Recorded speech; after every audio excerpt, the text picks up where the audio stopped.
Good morning, morons. It is Victor. Give me a break, man. Give me a flake, man. It's fall, it's autumn, and I'm in front of a big pachinko parlor relatively near my house. Hi guys. This is a laundry video. Laundry video is a video that it's like a podcast, a visual podcast. I walk around and I show you Japan while I talk about something. You'll see what's going on. I'm gonna walk through Nagoya station now. Gozaimasu, security guard there. Let me start off with a little bullshit. Here is something that some of you will take the wrong way, but I don't care. I don't give a shit about your sub, and I will unsub you if you're a dick. Okay, now let me explain. That sub number, how many subs you have, I suppose it's important, right? But obviously I'll have whatever, over 100,000 subscribers, but obviously not all of them watch for some bizarre reason. That happens to a lot of YouTubers. You get a small percentage that watch.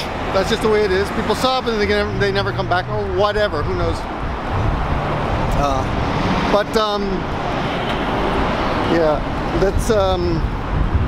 that's fine. I'm here for the interaction. I'm here because I want to interact with you guys, and I enjoy interacting with you all. There's a lot of you out there though, so it's hard to.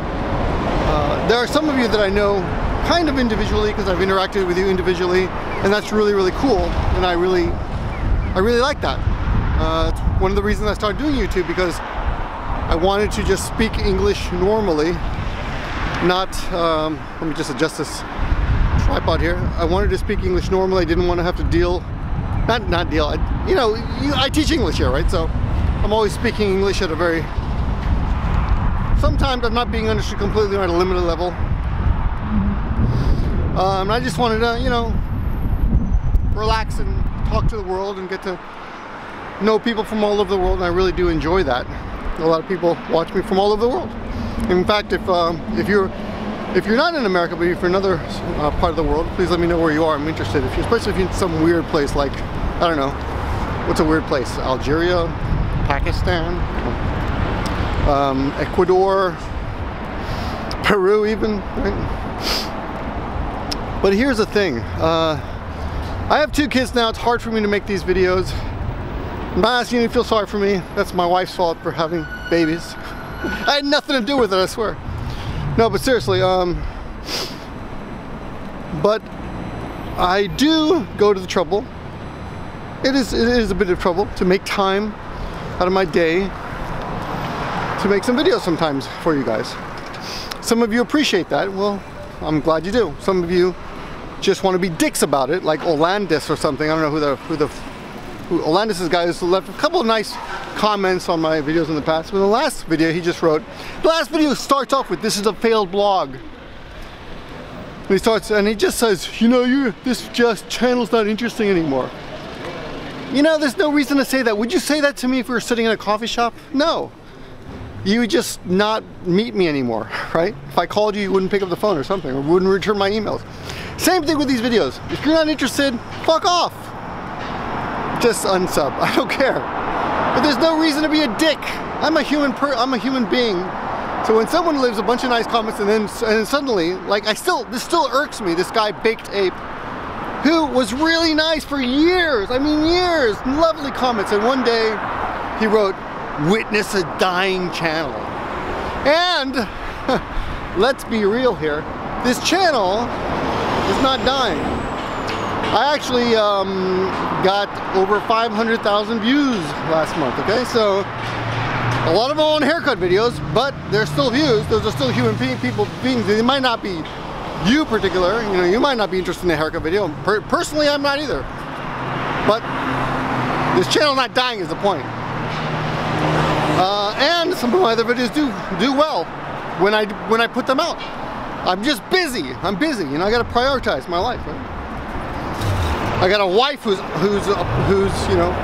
going crazy because she's got 2 little kids at home, and I'm working a lot trying to support them. And I don't know if you guys have noticed, but I've dropped 5.5 kilograms. This is an old story. 5.5 kilograms, which is about 12 pounds in the last 2.5 months, because I've been, exercising a lot. I've been spending a lot of time at the gym. So those are my griefs. Anyway, to the point before I get on to today's subject, which I will get to 5 minutes in. If you don't want to watch my videos, just don't watch. But don't be a dick, all right? Especially if you've been watching for a while, just disappear. I'll miss you, and maybe you can come back someday. And I don't blame you because, you know, this is the unedited channel. This is a minimal editing. Yes, so that's what we're gonna do with this. Now, today's topic, this is a laundry, so just to review, this is a laundry video, which means you don't actually have to watch, just listen while I talk.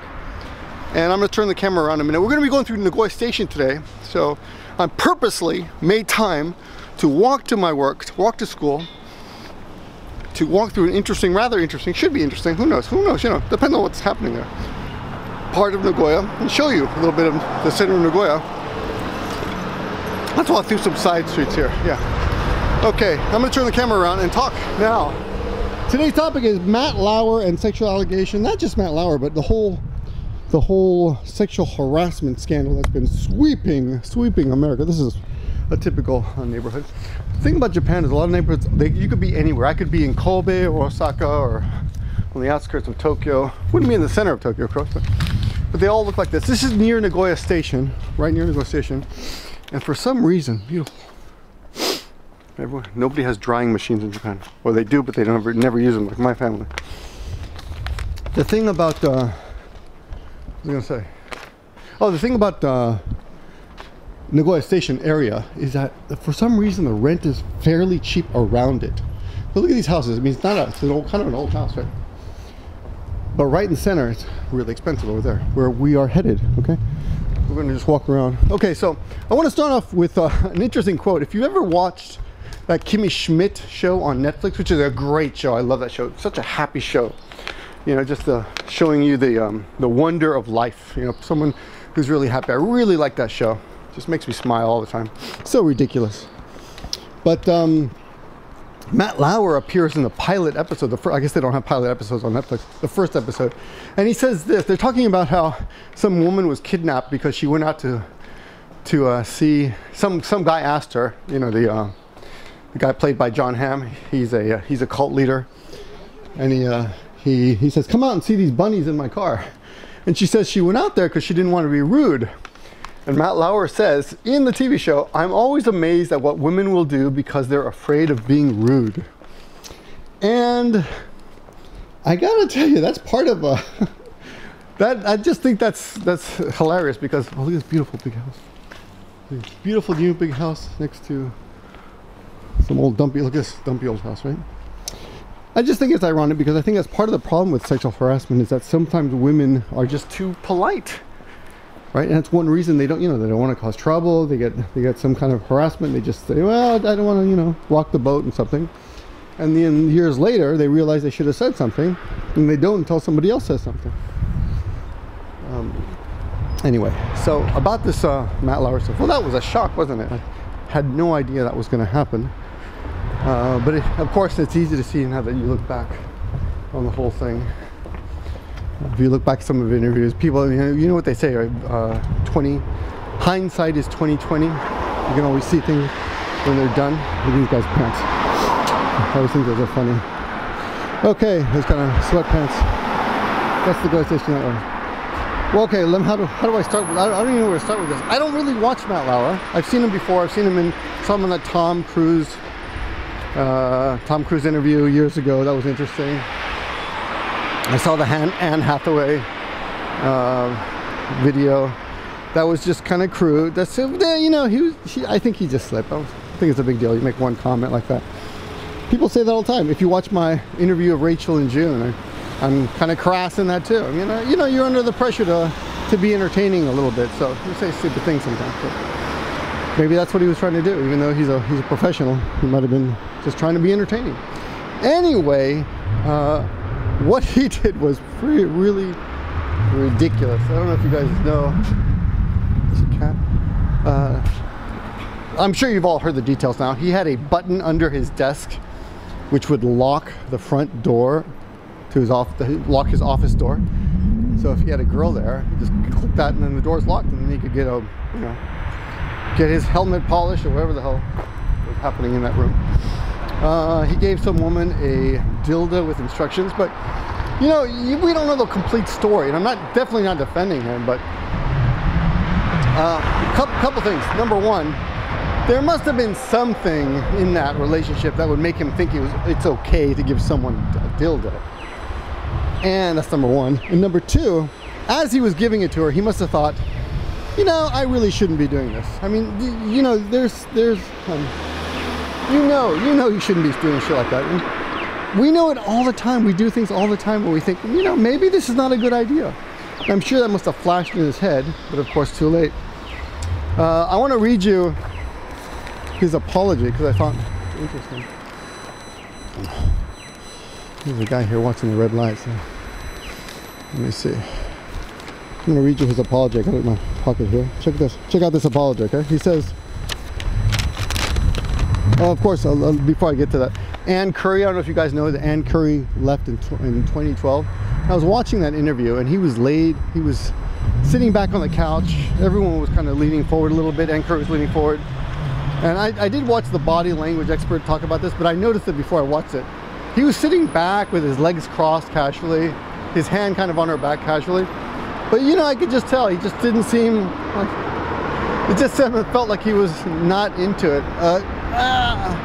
You know, he was too laissez-faire. No, that's not the word. He was too, no, what's the word? What's the word? Oh, God, I can't remember now. As soon as I turn on the camera, I forgot my vocabulary.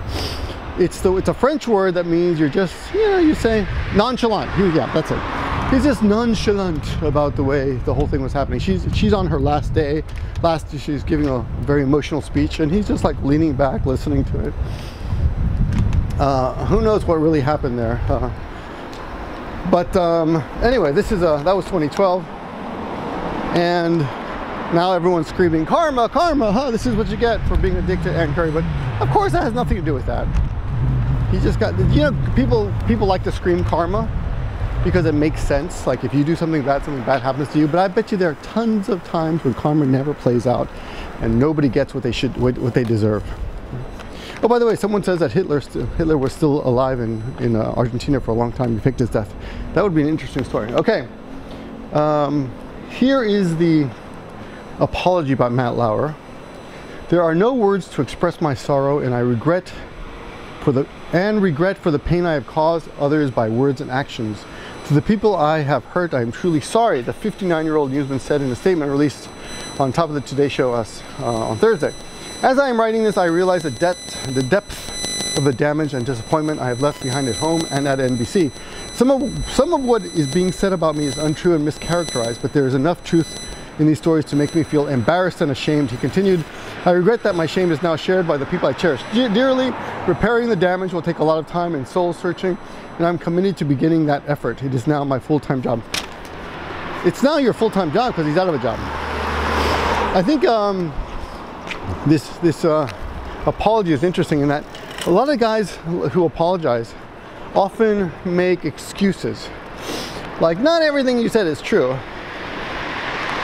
And I believe not everything you say is true, but when you're apologizing, you know, you just gotta leave that shit out of the apology. Don't say that, just apologize if you're gonna apologize. And the thing about this apology that I thought was funny, or not exactly funny, haha, but kind of wonky maybe, was that he basically said he's just embarrassed and ashamed. Meaning he probably would have continued forever and ever if he had never gotten caught. Oh, what is this? Fire station. Cool. He never would have, yeah. He never would have stopped, yeah. I don't think he feels bad. He only feels bad because he got caught, right? And if you look at other interviews of some other woman, I think Ann, what's her name, Couric or something? She says he pinched her ass all the time. I mean, that kind of stuff happens. He just felt comfortable and casual, and he could make jokes like that. And, well, let's be honest. I mean, I've sexually harassed all of you on camera all the time. I mean, I'm always making jokes, and you know, after all this sexual harassment stuff came out, I talked to Tomoko. Which way should I go? There's Nagoya Station that way. So that street's not that interesting. Let's go this way. So look at this old rinky-dinky coffee shop right next to the major, that's so old-fashioned, major Nagoya Station right there, right across the street. Well, one street over. But I asked Tomoko once, I said, I think I know her. I asked her, I said, do you think I've ever like sexually harassed you? I have ever crossed the line? She said, no.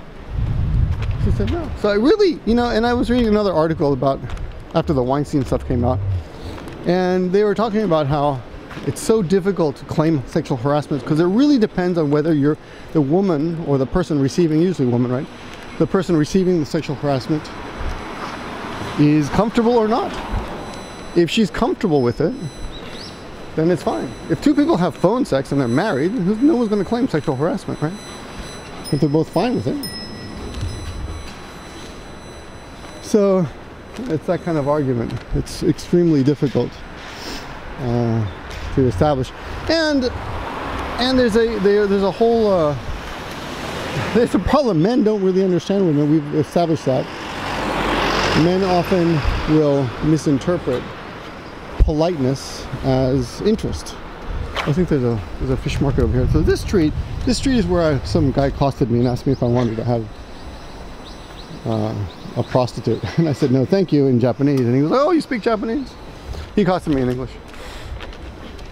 But it's funny, he was rather impressed. We had a conversation.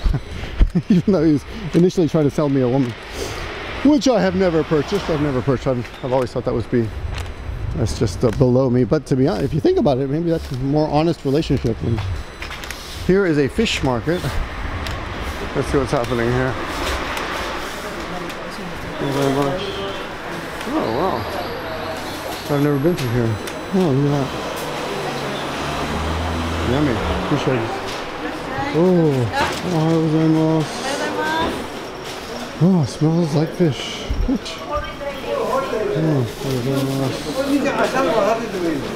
that looks really good. This is maguro. Yeah, really fresh here.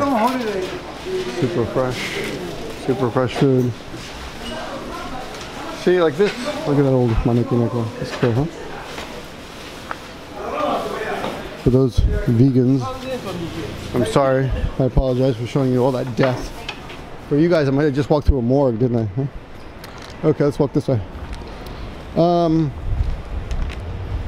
Yeah, men do not understand women. That's true. I think we can all agree with that. And sometimes men will misinterpret politeness as being interest. And I've had weird situations with girlfriends even in the past. Girls I've dated for a while who I don't want to get into too much detail, but who've said things in the beginning of a relationship that they were things that, oh yeah, okay, here's an example. I can talk about this one because this is really old and she's married and has kids now. It happened a long time ago and I don't have any contact with her. There was a girl, let's call her Mariko, because Mariko was Logan's girlfriend from X-Men, right? First Japanese girl's name I ever learned. And Mariko and I were friends, where she was in my class and we became friends. And we started hanging out. Even I had another girlfriend. I think I had a girlfriend, she had a boyfriend, whatever. I broke up, she broke up. Anyway, we became friends. We would hang out at Denny's, and it was a movie theater, tiny movie theater, and study together. I would study English, she would study Japanese. No, I would study Japanese, she would study English, and then if we had questions, we would help each other, answer each other's questions. And then we started. Where is it? Oh. We started like doing other stuff together, like bicycling. She had a mountain bike. She was rather athletic and she's really attractive. Oh, I remember something weird about it. Really small world. Her good friend was dating one of my friends, like seriously. But we were not involved. Anyway, we were friends for years, literally years. Just forever, and she would always make jokes about me, how she was not interested in me at all, and so not always make jokes, but enough jokes about it that I believed her, and she just seemed almost bitchy. Like, okay, you don't have to tell me all the time. You don't have to mention it so much. You know, I get it. You're not interested in me. That's fine. We don't have that kind of relationship. And then there's a smoking area. Tsutaya. What's going on over here? Anyway, long story short, she finally decided she was going to go to Canada or America. I don't remember where. I think Canada to study English for a year or so. And this was the last night we were going to meet. So we had lunch or dinner. I guess it was dinner. And then we were just taking a walking to the subway to say goodbye. And we veered off into a park, and she suddenly like jumped me. And you know, it was we had this weird makeout session, and it was really weird. And I was like, where did that come from? And then like she emails me, then she went off to Canada and she emails me and she wanted to know if I was her boyfriend, because she needed to know that. And I'm like, no, you should, for a couple of reasons. It was just too weird, number one. Oh yeah, I remember I was broken up with my girlfriend. I remember now. I was actually pretty heartbroken. I wasn't interested in any kind of relationship. But you know, but I have a penis, and my penis made the decision there to make out with her in a park, which is really the problem with men. You have penises and they sometimes make decisions, and they're often the wrong decisions, and they're heavily influenced by alcohol. I don't think that night I was very influenced by alcohol, but probably not, because she didn't drink. So anyway, she was the kind of girl who had one drink and turned completely red. Anyway, she emailed me or called me like a week or two later and wanted to know, she needed to know, and I guess she probably met someone in Canada, and she wanted to know where, you know, what her position was. And I'm like, hey, you're hundreds of thousands of miles away, go have some fun, you know. I'm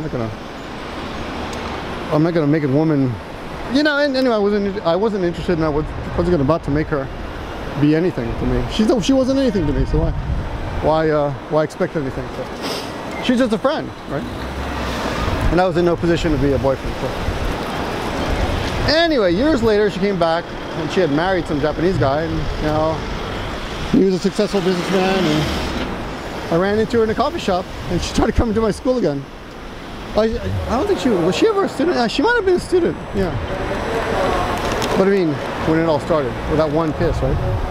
And this is literally 23 years ago. For those of you who'd like to blame me, I guess I am guilty of sexual harassment. Although she jumped me, right? But my point is, I never saw it coming. I completely misinterpreted the whole thing. I guess she was interested in me the whole time. I never saw it, you know. And there's been other situations where I've been interested in a woman, and we've there was this one woman that I thought there was something there, and then, you know, turns out she's not interested at all, and that she felt pressure to go out with me. It was weird, because her friend suggested it, and she didn't want to disappoint. It's just ridiculous. Yeah, like I said in the initial quote, you just don't want to disappoint someone, so you do these ridiculous things. Anyway, what I'm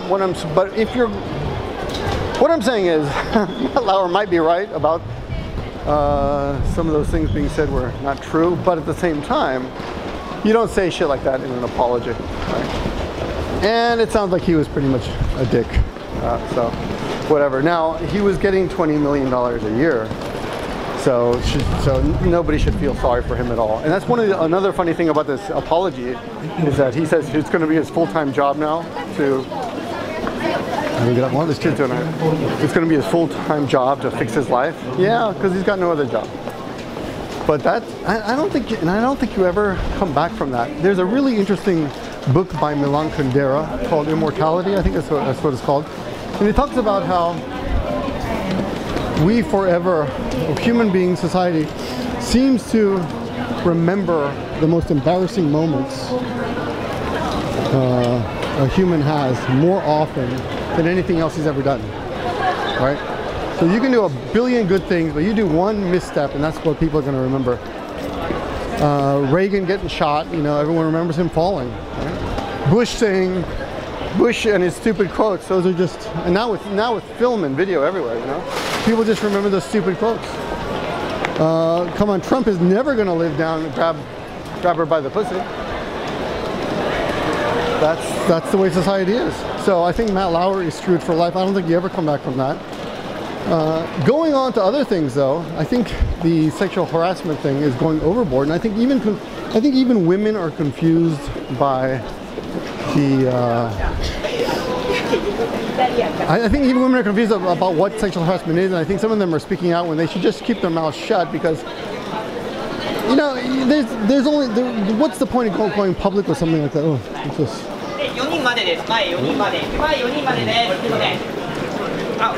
What is the point of destroying someone's life? Al Franken, does he deserve to have he's done so much good. He's been a good voice, you know. Some people disagree, I suppose, but the women who support, even the women who support him, say, yeah, he violated my space, he grabbed my ass, which is definitely a no-no, but maybe you should talk to him. And I mean, does it deserve your career ruined because you grabbed someone's ass? I mean, it's definitely bad. And George Bush Sr. even did it. What do we do with that? I mean, I really don't know. What do we do about that? What's this?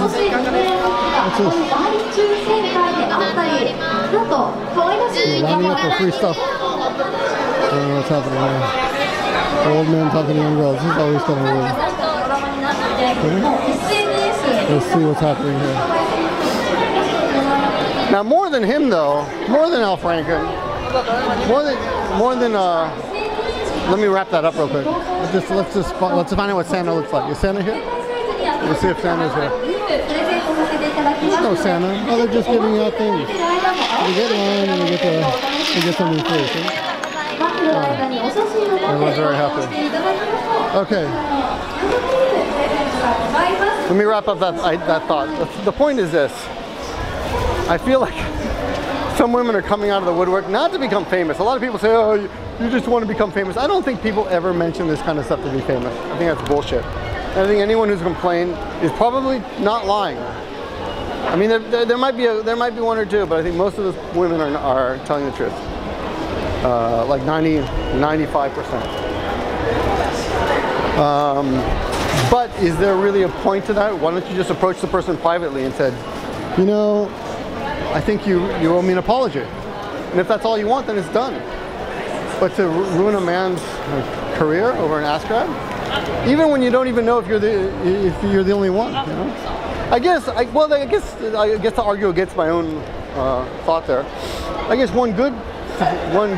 something good that can come out of going public with this is that other people will see that you did it, and then they will also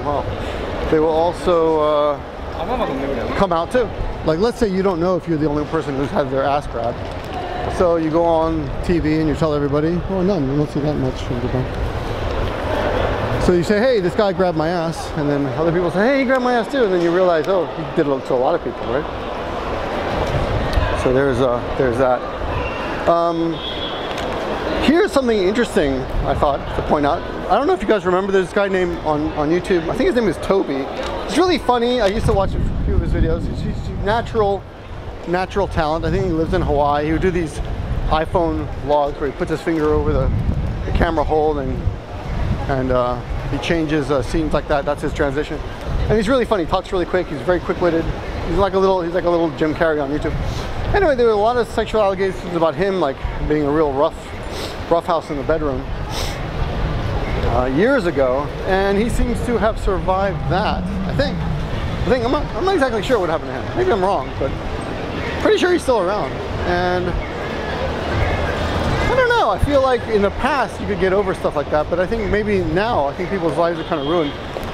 Another person who I think is getting placed in the wrong, I'm going to talk about two people now who I think are getting placed in the wrong container. One of them is Louis C.K. I always want to say C.K. Lewis. See, isn't that a writer or something? Wrinkle in Time or something? Anyway, oh, they're coming out with a movie of that, by the way. Looks interesting, with Whoopi Goldberg, I think? No, Winfrey, Oprah Winfrey. But let's see which way. Let's go this way. We'll go under. We're going to violate the woman publicly here. I'll tell you what I mean in a minute. Hold on. So Louis C.K. asked a bunch of women, like 5 apparently, if he could masturbate in front of them. I think 4 of them kind of said okay, and one of them said no. And his logic was, well, I asked them, you know, at the time. And this is what he said. He said, at the time, I thought it was okay because I was asking permission, but I guess now, you know, I can see that because of his position, you know. But one problem with that is that sometimes you can't tell what your position is in relation to another person, and so you can't really. Oh wow! There's a skateboarder coming out. I'll let him pass me so you guys can get a look at the skateboarder. So he's walking real slow now. Sometimes you cannot tell if you have that superior position and have an advantage over someone. I mean, how can you tell? Obviously, not everyone feels they're equal to everyone. So, if one person feels they have an advantage over another person, then they do, right? Here's another example. If I'm dating a girl and she decides she's in love with me, right, then don't I have an advantage over her? Right? Yeah. Just by and if that were the case, I would break up with her because I wouldn't want to take advantage of that situation.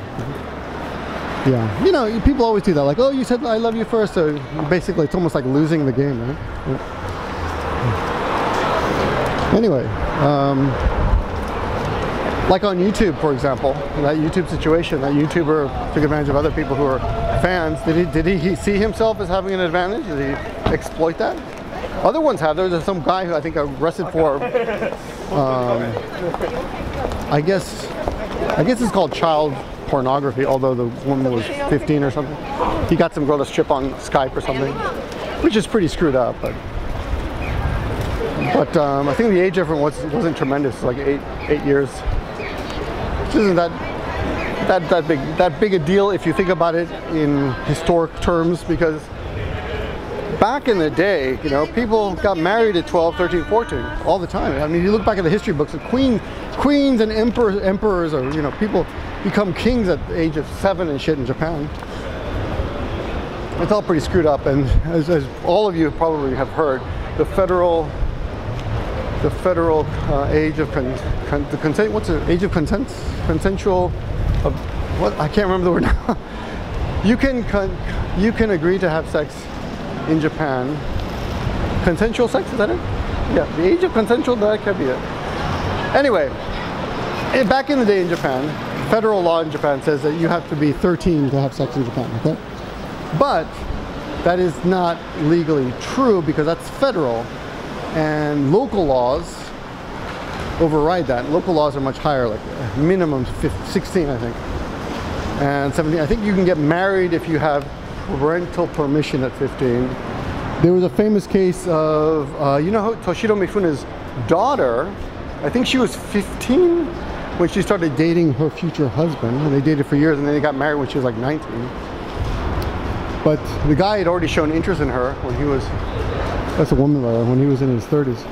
So this is a woman, but it looks like a man today. But boobs. And we're going between her legs. We have just violated this woman together, all of us. You're all guilty.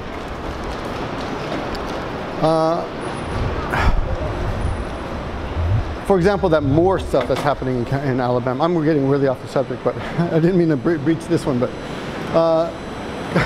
age of consensus. No, what the hell is that word I'm looking for? Anyway, I think the age thing is a little bit overblown. Like that guy who accused Kevin Spacey when he was 14. That disturbs me for a couple of reasons. Number one, Kevin Spacey. Whoa, what the fuck's wrong with you, dude? Number two, why was a 14-year-old not with his parents at 14?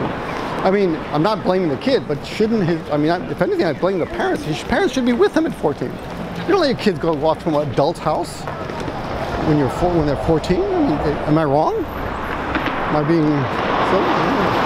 Seems wrong to me. Again, some of you are going to take that as victim blaming. I'm not. I'm just saying, how do you prevent things like this from happening? You lock your door, right? If someone breaks into your house and your door is unlocked, who are you going to blame? Right? Of course, the person who broke into the house is wrong too, but you should have fucking locked the door, right? All I'm saying is with your kids, I mean, lock the door. Don't let your kids out. with adults in bedrooms and shit. There should have been other people at the house. You know, I guess you can let your son meet an older person, but you should be there. That's all I'm saying. That's a screwed up thing. And the other weird thing about 14 and 15 is that you're not completely innocent. You know shit already. It's not the same as pedophilia. There is an actual different categorization for that. Not that it's morally okay, of course, and that's not for me to decide anyway. That's society, right? And I think all society agrees that that's morally wrong. So it's still screwed up, but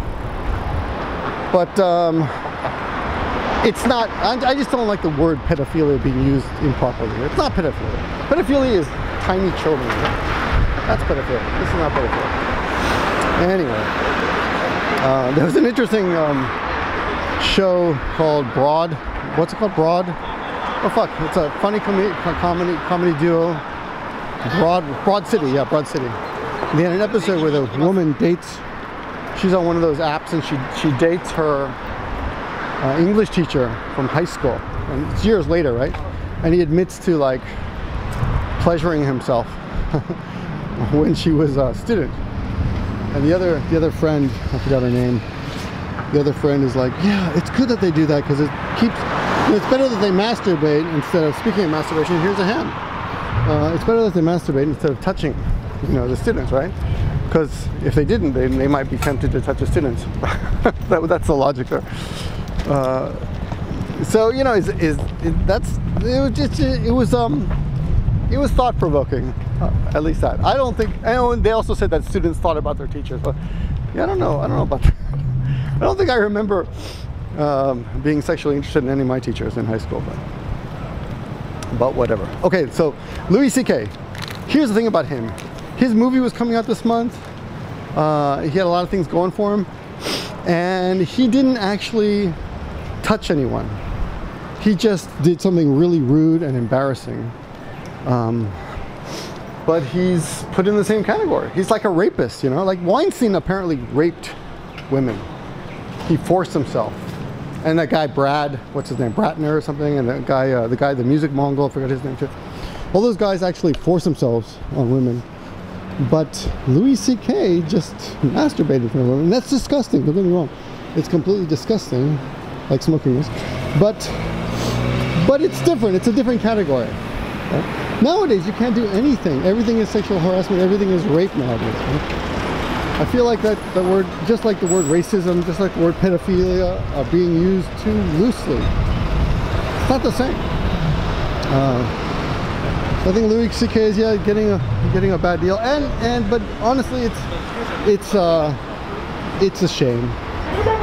It's a shame. He was such a hero. Everyone, you know, my sister would send me my pure sister, my beautiful sister, my wonderful, normal sister, would send me videos of him, and they were like philosophy, right? He had this excellent bit he did on, not even a bit. He was talking to one of the late night shows co-hosts, what late night show hosts. I forget which one. Seth Meyers, not Seth Meyers. I don't know which one, but anyway, maybe it was Conan, and he was talking about how this is art, by the way. He was talking about how cell phones, you shouldn't give the kids cell phones, and when you're talking to your kids, you shouldn't use your cell phone, because think about how the kid feels when you're looking at your cell phone. And I thought it was such a poignant and thoughtful piece of advice, right? It was great. I really respected that piece of advice. He's a philosopher, and now he's just going to be remembered as the masturbator. That's a shame. That's disappointing. It's really depressing. So I've had a cold for a couple weeks.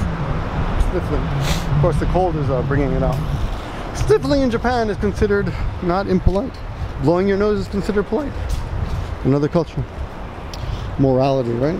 Morality. That's something also that changes from culture to culture. Here's something else about the whole metoo movement and all that I read about recently. So in Japan is confused by this. And by the way, the metoo movement was started apparently 10 years ago by someone else. I think it was a black woman, but it's picked up momentum recently. And the Japanese, this is weird. are pretty confused by it. You should at least dust that off, right? Because in their eyes, they think that American women are already at the stage where they don't suffer these kind of things and they know how to fight back. So they think they're confused. Like, why do we need why do Americans need a Me Too movement? Aren't you guys already like taking care of yourselves? They envision American women as strong women already. I bet you if you stole that guy's car, he'd go crazy. So they're confused about the whole thing. And there have been a couple of Japanese who come out and accuse other people of rape and things like that. And if you do searches, you'll find articles in the Japan Times, like Japan Today, about women in the past who have accused men of rape. And the men in Japan, the police, are very reluctant to take complaints. It's very hard to get anything done here when it comes to that. I'll tell you this about Japanese police officers. They move quickly when they see something happening. There was a case years ago, over 20 years ago, and I saw this man beating the shit out of this woman in a car. And I was going to step in, but I was with some students, and they said, no, you shouldn't do that. Don't do it. They're holding me back. So then I remembered, okay, there's a police office, there's a Koban. Koban is a police box, a little tiny police station nearby. So I ran to it and I told them, and they came out and took care of it.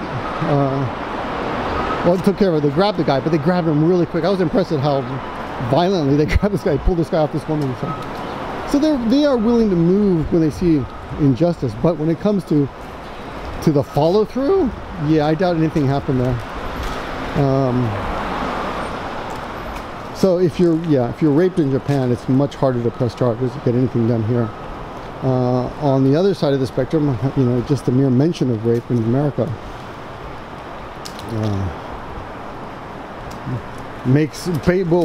can ruin your career, right? With that said, the other man I wanted to talk about was Garrison Keillor, who admitted that he had tried to pat a woman on the back, and her back was open. She was wearing one of those shirts that was open in the back, and his hand, you know, accidentally slipped, and he touched her bare back. That's basically it. And so now he's recently accused of sexual harassment, and Minnesota Public Radio, NPR, they fired him. And the guy's 75 years old, and the guy says, you know, he doesn't seem even perturbed about it. He said, he goes, oh, it's interesting, but the real story is the number of times I've taken pictures with women and their hands have gone below my belt. He said if I had $1 for each time that happened, I'd have well over $100, or about $100, I think he said, which is kind of funny, because if you look at this guy, I mean, he's not exactly a sexual dynamo looking fella, but women are attracted to fame. Not all of them, but I shouldn't say just women. People are attracted to fame and money. I mean, that goes both ways. You know, there'll be guys dating rather unattractive women because they have a lot of money or position, whatever, and vice versa. But I think Garrison Keillor is an example of this sexual harassment movement going a little too far. But it is interesting to see how every day somebody else is outed as a sexual harasser. There's a temptation for me to talk about things that I know that have happened here in the J-vlogging community. But yeah, I'll leave you hanging on that one. I don't know if there's anything else to say about that. So we'll leave that for now, but let's cross over here. This is the river where I caught an old homeless guy throwing garbage into the river for no reason. I stopped him. He seemed confused by that. Why are you stopping me? But one thing that really bothers me about this whole sexual harassment thing is that a lot of, if you read the comment sections on Yahoo, everyone, it seems to be overwhelmed with people saying, why didn't these women come forward? Even some of my friends have said this. I don't understand why women didn't come forward earlier, right? And I'll tell you what, now I've been lucky that I've never suffered any kind of real sexual harassment in my life. no weird uncles or anything like that, but I'll tell you what, if I had been raped as a child or younger man or anything like that, or even just in my any time, if I had ever been raped, I probably would not tell anybody. I would probably carry that shit to my grave. So I imagine a lot of people feel that way, and why would they, you know, why would they bring that kind of attention to them? And the thing about being a rape victim is that, unfortunately, it is often used as a label. That becomes your label. Like Milan Kundera said, you know, people remember you for the lowest point in your life. If a woman is raped and she's done all these wonderful things, well, let's say Hillary Clinton was raped like last week or something. Despite what she's accomplished in her life, which I'm sure a lot of people say, well, she's accomplished nothing. Okay. Well, pick any woman, okay? We don't have to pick her. But pick anyone who's accomplished a lot in their life. Gloria Steinem, or whoever the hell you want. Oprah Winfrey. If they get raped once, and actually, maybe some of those women have been raped. Probably, right? I mean, the stats are really high. If you look at the stats, it's like you could just walk down the streets of any city. What is it, 20% or something? I don't even know anymore. But the point is, once you choose to come out publicly, that becomes a label. So I don't blame women for not saying anything. And that casting, like James, I'm gonna address you again. James, welcome back. You stopped commenting for a while because I told you to fuck off. So, but you're back. And I think, although James and I disagree on so much, he does make really valid points sometimes, and thoughtful points, and I do appreciate that, even though I disagree with a lot of it. You do make some good arguments. But one of the things, he made a comment in the last video about the casting couch and how women have been using the casting couch for years to their advantage, and now only when it didn't get them anywhere are they speaking out against it. I don't think that's necessarily true. I think once you get, here's the thing, if this is the truth, if someone came to me and told me they were a victim, my initial, even if I believed them, my initial gut reaction would be trouble. This is trouble. And especially, of course this would never happen to me because I'm not in that kind of business, but imagine you're in a business where that happens, and you're trying to conduct business, and you're in the acting world or directing world or whatever, and someone comes and tells you that and claims it about one of your co-workers or colleagues, even if you think it's true, you know, nobody wants to deal with that. People are busy. It takes a lot of time and energy to deal, and this is really selfish, but the truth is people are trying to advance their careers.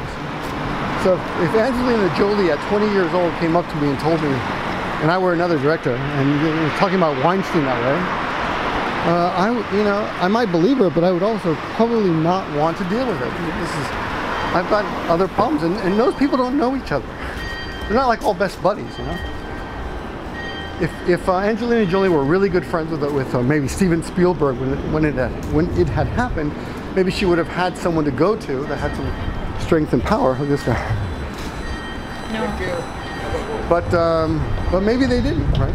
So they hold on to it. And I don't blame them. They hold on to it for years sometimes, until they finally reach a position where they realize, hey, you know what?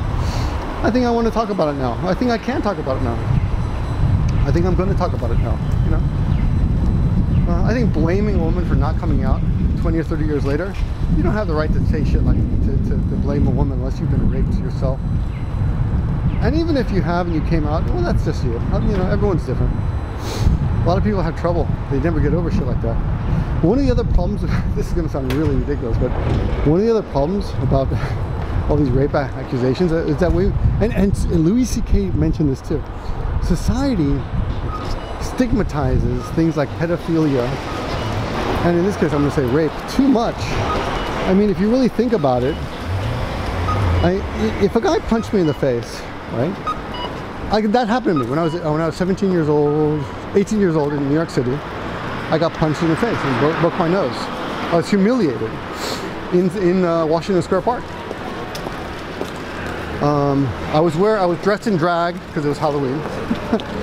So that was more confusing. And I was with one of my first time drinking alcohol, I think, probably illegally because I was 18. But I went back to my dorm room all confused, like, what do I do? I couldn't get the makeup off my face. I was going to go out there and kick his ass, but I was like, I can't get the makeup off my face. I can't go out and kick someone's ass wearing mascara. You know? I didn't have any makeup removal, so it was confusing. But anyway, the point is, I'm not embarrassed to say someone punched me in the face, and that caused a lot of pain. And he broke my nose, and he hurt my jaw, and I couldn't eat, you know, straight for a week, and my nose is broken.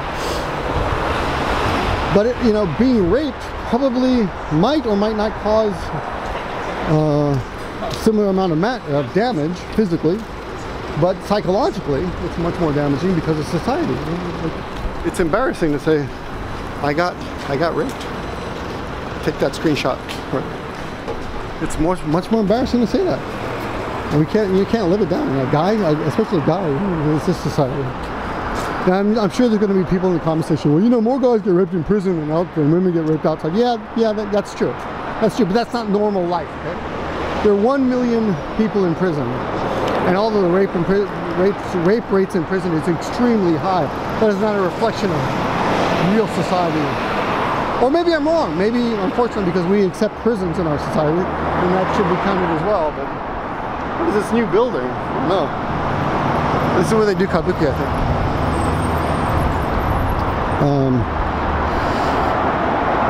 It's just a restaurant. Okay. Anyway, what was I gonna, yes, so because society stigmatizes rape so much, but you know, I mean, if you look at the physical explanation of what rape is, okay, somebody put something without asking, right? But if I went up to you and put my finger in your ear, that wouldn't be rape, right? Or if I put my finger in your mouth, that wouldn't be rape, right? It would be really fucking annoying, and I would expect to be punched in the face for that, but it wouldn't be rape. It's just because we decided that the genitalia is extremely special, and it deserves different rules. But, you know, it's really just another part of our body from a biological point of view. I'm not talking about from society's point of view. Rape is bad. I mean, I'm not defending rape. Okay. But there's a funny bit that Louis C.K. does. I'm always impressed with people with comedians who can do comedy about things that are really touchy, like pedophilia. But there was a bit that he does about how when men rape children, they often end up killing them because they don't. That's the only person who saw it, right? So they want to destroy the evidence. And if we didn't, I don't know. I don't think I've seen this bit on YouTube, or maybe there's a race. But if you can find that bit, please link it in the description. Or link it in the comments. But the point is, if we didn't stigmatize pedophilia so much, maybe the pedophiles wouldn't be, the child rapists wouldn't feel compelled or obligated to kill those kids after they rape. Yeah. So anyway, humans are cruel animals. We're really cruel. It's a shame. It's a horrible thing. The sexual harassment thing, yeah, it's a terrible thing. I think I don't know. Will it stick? Who knows? It's impossible for me to even speculate. I mean, we'll have to see. Come on, I mean, I don't know anything anymore. After Trump got elected, you know, anything can happen, right? I mean, even if you like Trump, you got to admit that was pretty crazy. The fact that he got elected, that was pretty crazy. Anything can happen. So that's basically the first of my laundry vlogs. I got a couple more coming if I have time. Oh my god. I got 10 minutes to get to work. I'm gonna have to run, so I'll have to do it later. Maybe from the car. Yeah. Next one might be from a car. I might be dressed nice, going to a business class. That's all I got for you for now. Thanks for watching. I hope you enjoyed this walkabout. I do apologize for my sporadic thoughts, but that's what laundry videos are. If you did appreciate it though, please feel, you know, if you want to sub. But more importantly, interact. Let me know what you think about this whole thing. And if you disagree, give us some good reasons why you disagree. Don't just write you're a dick, right? I would appreciate that. I know I'm a dick. That doesn't really help me. It doesn't help out other people too. Help everyone. Talk to you guys later.